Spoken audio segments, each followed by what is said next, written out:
so the other thing that marks is that 2 years ago from this Sunday, we only gathered publicly for 5 Sundays before this thing called COVID was introduced into our lives, and they were like, hey, look, we need to shut everything down for a while, take a couple weeks off, life will be back to normal by Easter, and we'll just kind of be getting back at it. So we were like, okay, we're meeting at Heaton Elementary, let's push pause, we'll go on to Zoom for a few weeks, and we'll figure it out.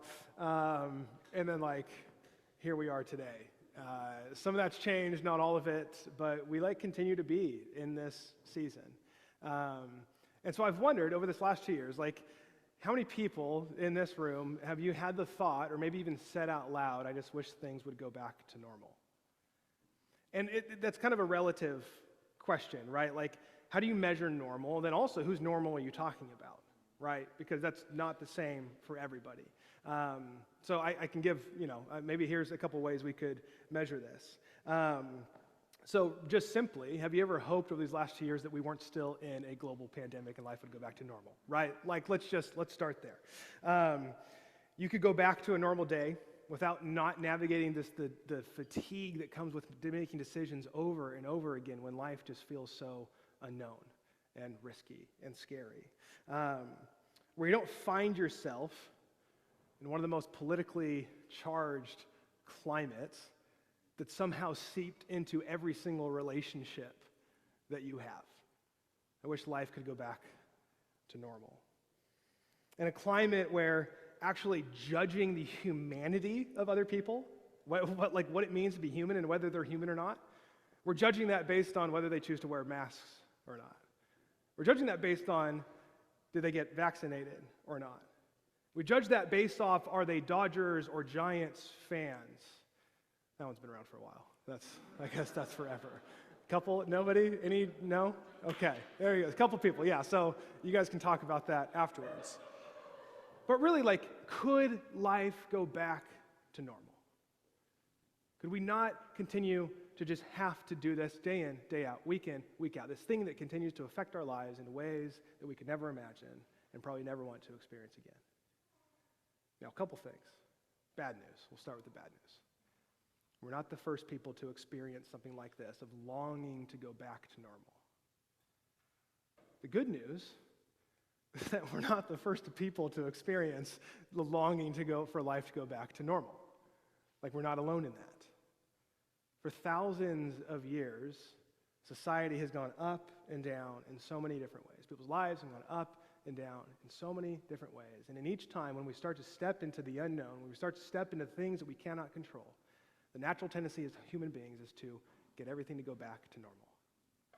The discomfort that it brings, the challenges that it brings, the things that it's doing inside of us that we may not like, the things that force us to look inwards and also to look outwards in certain ways. But a couple thousand years ago, there was this fringe movement, essentially, of these people that were being known to start following the way. And what it was is these people that were starting to follow Jesus. They were known as Jesus followers.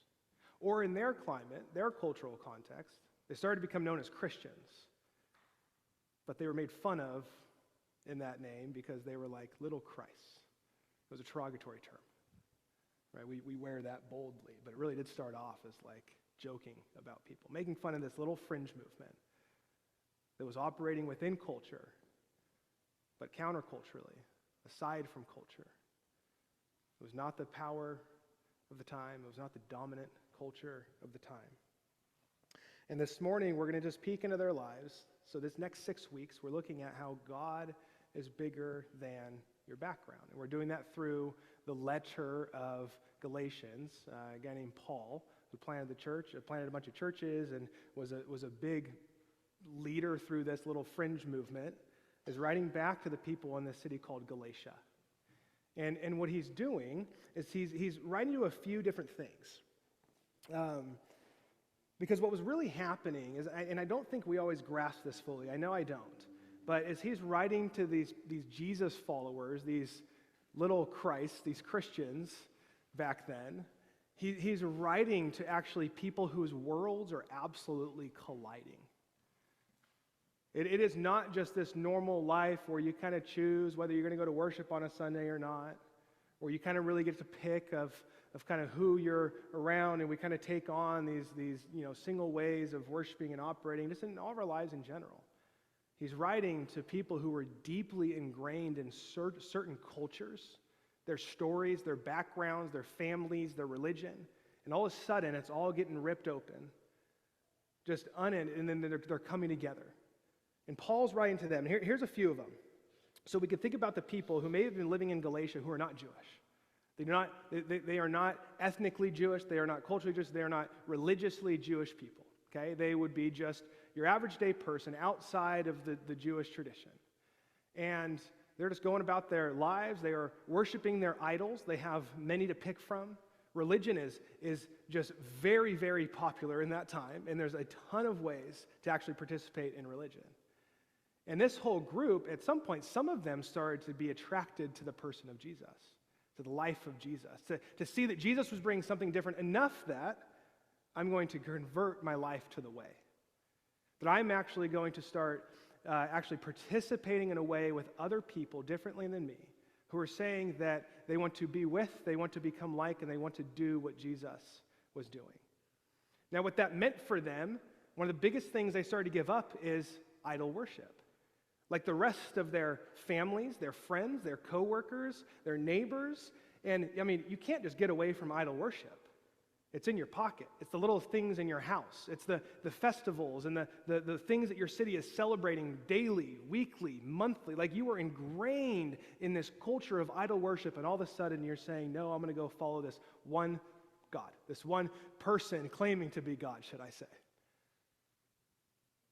And in that time, in that day, for these people to do that, for them to step away from all of that, you actually looked at when things went wrong in life, when a global pandemic hit, you look at it saying that the gods were angry.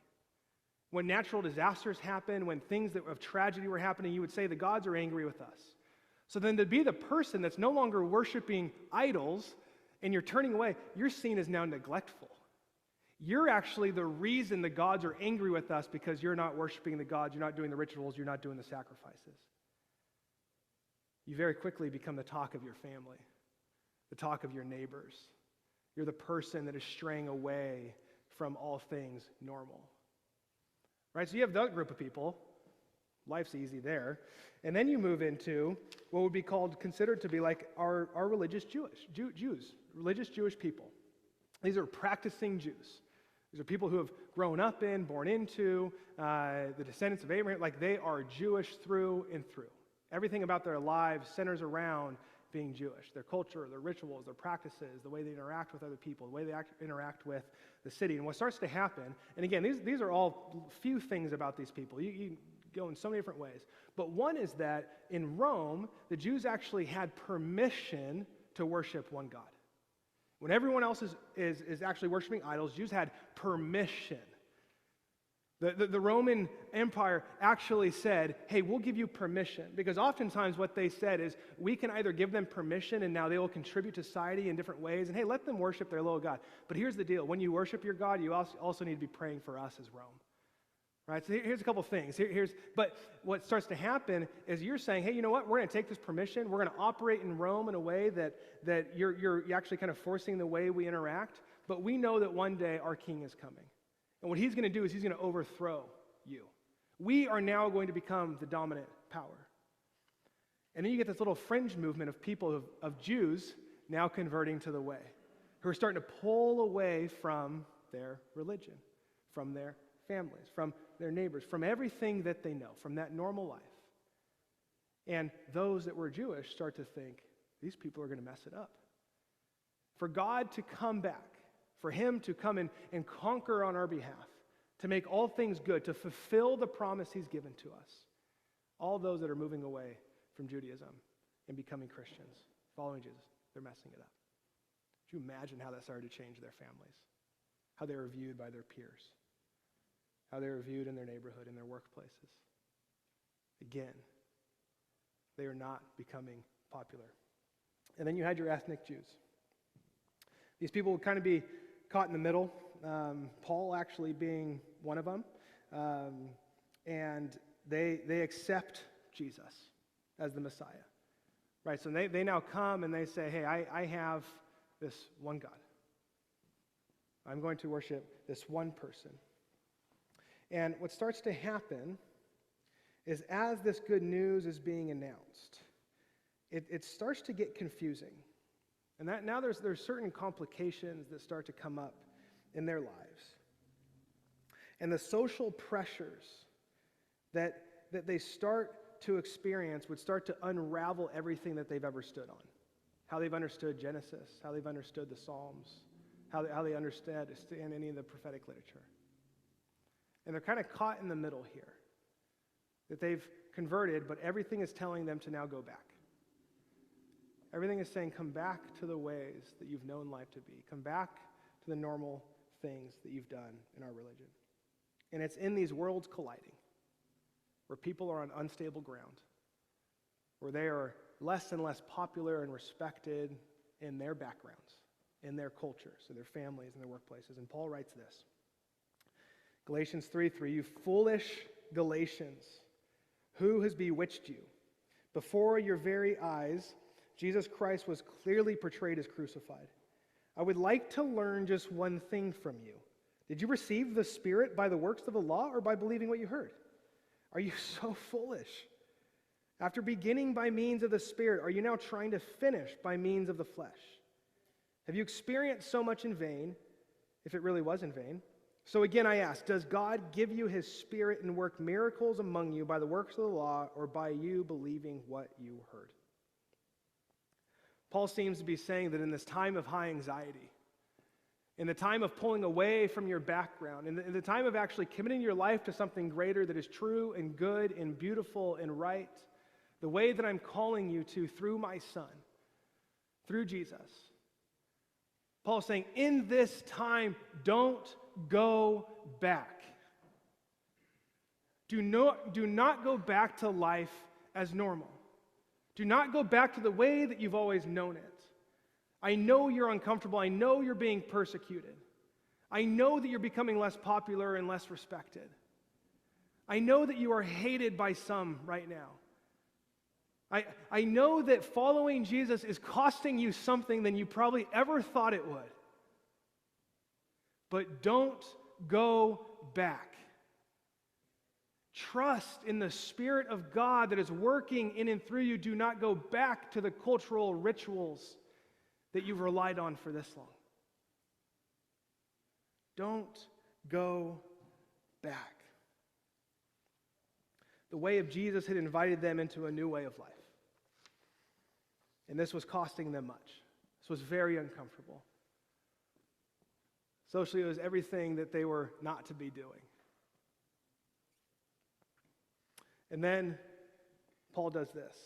He points to Abraham, the father of the Jewish people. And he says in verse 6, so also Abraham believed God, and it was credited to him as righteousness.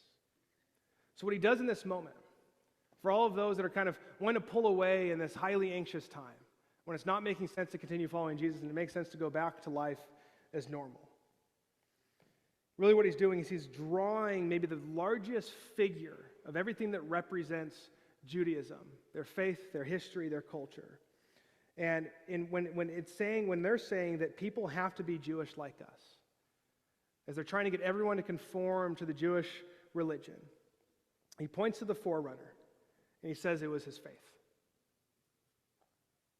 It was his faith in which made him righteous. It was his faith in which God was going to work through. It was in his faith that God was going to fill his promise to them. It wasn't the cultural patterns or customs. It was his faith. Meaning if you look to Abraham, writing to these people, he was saying it is going to be your faith. It is your faith in following Jesus. It is going to bring you in rightness with God. It is going to bring you about abundant life. It is going to bring all things under my feet. Not your culture, not your background. I think Brian said it last week. He was like, I don't want to be up here. I don't want to do this.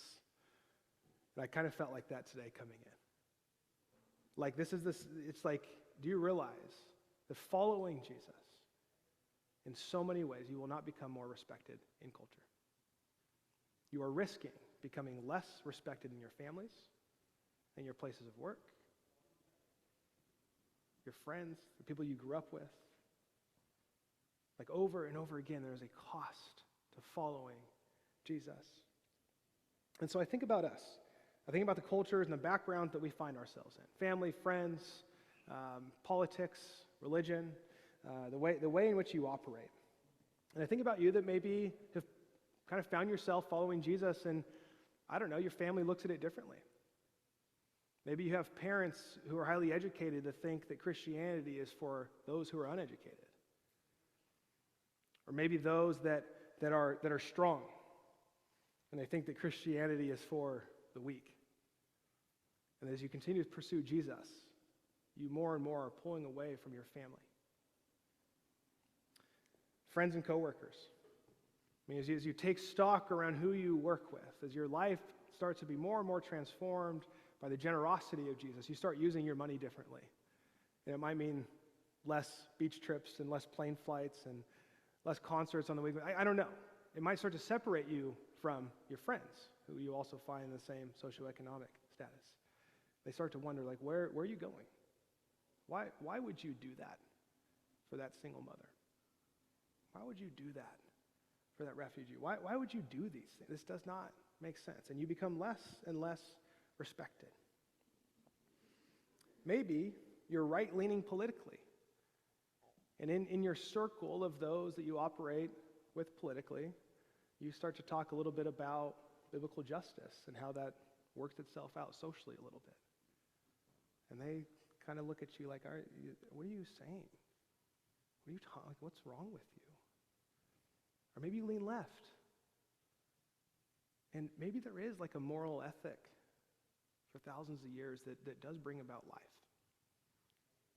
And you start to appreciate that a little bit more. And people kind of stare at you like, I can't figure you out. Maybe you lose a little bit of respect. Maybe it's the older generation, that all power doesn't have to be centralized. And as you talk about things of the younger voices and the generations coming up and good things that are happening when power is not centralized, they look at you funky. Right? Or maybe the young millennial who like, man, the pressure is on to not judge. Like, man, you need to be tolerant. You need to give in to my wishes, my wills. But you kind of actually hold out. And you don't just judge the rich, but you love them. I don't know. Like, there's a lot of layers here. As it starts to work out in your life, people start to look at you a little bit differently. And maybe you start to lose a little bit of the clout with them. And they start to question your decisions. How are you doing with that?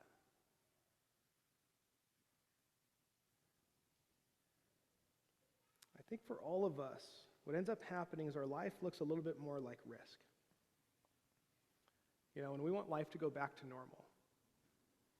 It's oftentimes because we're very risk avoidant. Right? We like control, we like comfort. But following Jesus is a life of risk. Edwin Friedman, Jewish rabbi, family therapist. I'm not going to give you any of his philosophical stuff. But he boils it down to a few words. To become this person that can hold to your own values and convictions, but still pursue people, still remain connected to them. In this journey that we're on, as we confront unknowns, we don't know the future ahead, but it's highly uncomfortable. He says, can you practice 3 words? I don't know. I wonder how much freedom that brings. As you're feeling this tension and the pain of pulling away from your background, of what you know that's comfortable, of cultural norms in so many ways. You may not have all the answers of how it's going to play out or what it's going to look like or that it's all going to be repaired and it's going to feel really good again. But I think a lot of life with Jesus is saying, I don't know. I don't know how this is going to play out. But here's how I feel right now. Jesus is calling me to this. Jesus is calling me to this way. Now, a big part of this, I think Paul pulls from a number of areas. A lot of Old Testament. But then I wonder like his influence when Jesus said something like this in Luke 14. Large crowds were traveling with Jesus, and turning to them, he said, "If anyone comes to me and does not hate father and mother, wife and children, brothers and sisters, yes, even their own life, such a person cannot be my disciple.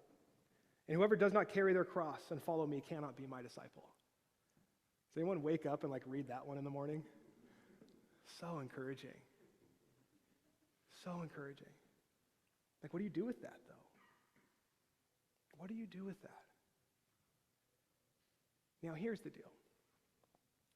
I don't think what Jesus is saying or what Paul's getting at means you run around and you just create friction with every relationship you have for the sake of it.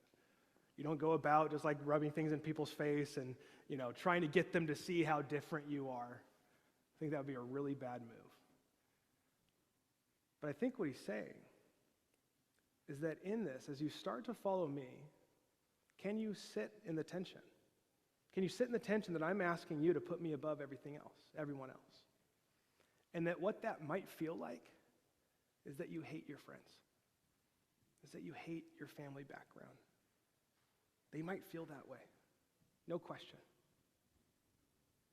But the other side of it, if Jesus is asking the same thing of you, is he not asking the same thing of them? And how much is he communicating that I love you so much that I think it's worth it? I think it's worth it that you actually put me above everything else. And how much is he saying the same thing to them? As my daughter screams from downstairs. And how much is he saying everything else? That he loves them just as much as he loves you as he's calling you. So the challenge, you may find yourself in life with Jesus becoming less popular and less respected. I know it's not a popular message. So I would also question if you're not feeling this anywhere. If you're not feeling this tension in your life right now, what does that say? Does that say something? Are you too similar to everybody around you? Are you not stepping out and taking risks and letting God's Spirit speak to you and call you further in ways that you probably don't want to go? That was what I was confronted with this week. Am I feeling this enough? Am I feeling this tension, or am I wanting to conform to my background? Am I wanting to conform to the cultural pockets I find myself in? Do I want to be liked and respected more than I want to step into the cost of discipleship to Jesus? And if so, what's lost?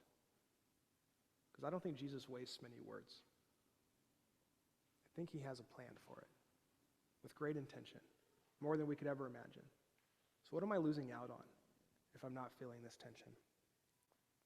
So here's what I'd like to do. For a handful of minutes, if somebody wants to take me up on it. If not, the message will just be shorter. And no one ever gets mad at a short message. But I'd be curious, and this needs to be a pretty unique situation. Like, you got to be able to kind of name this and be like, man, I'm in this right now. Like, with this certain person or this certain group of people that I find myself in, I'm feeling this. I feel myself moving in a way in which they are starting to question me. There's starting to be some friction with these past relationships in this area because I'm progressing in this, or I'm making these decisions or anything like that. And what I'd love to do is just coach you a little bit for a handful of minutes. And we could all learn from it. And again, coaching, it's not a question and response session. It's not me just giving advice. It's me actually asking you questions in your own situation and you just kind of processing out loud. Does a couple things. It helps you step out of yourself to actually process the scenario. And I think it also creates space for God's Spirit to speak. So, my formal ask, would anybody like to be coached for a handful of minutes if you find yourself in a situation right now where you're feeling this tension and you're not really sure how to navigate it?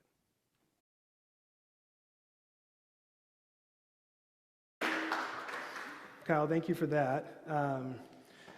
I don't know. Coaching is usually about an hour long, and I think that was 6 minutes. So a lot more there. But I just want to point out a few things. And Kyle, thank you so much for that. Like that tension is real, right? Like if I start to think about, if I was just to just blanketly lay out all of my beliefs and the way I stand on things, that's probably going to rub some people the wrong way. And that they may not like me. They may not agree with me, right? But I think what you're also naming in that is, how do we still have a posture that says, like, I like you, I love you, I care about you? And so I think the distinction between these two things is, how do we become, going back to Edwin Freeman, self-differentiated people that says that I can have beliefs and convictions and things that I deeply value. And there's a lot of people that speak into that, and we believe that Jesus is helping identify that. But while I disagree with people, and while they disagree with me, while they don't respect me, while they don't like me, I can still pursue a relationship with them, right? And it may not look like every perfect, glorious relationship, but can I be self-differentiated? Can I operate in a way that continues to move towards people, even while I'm moving away in what might be deemed in their eyes? And sit in that tension that life with Jesus is going to cost you something. It really is. If it's not costing you anything right now, I think that's a good question to sit with for a while. And ask God to highlight the areas. In which way am I seeking to just be a part of back to normal? In what ways am I scared to separate from my background, the cultural distinctives that I find myself in?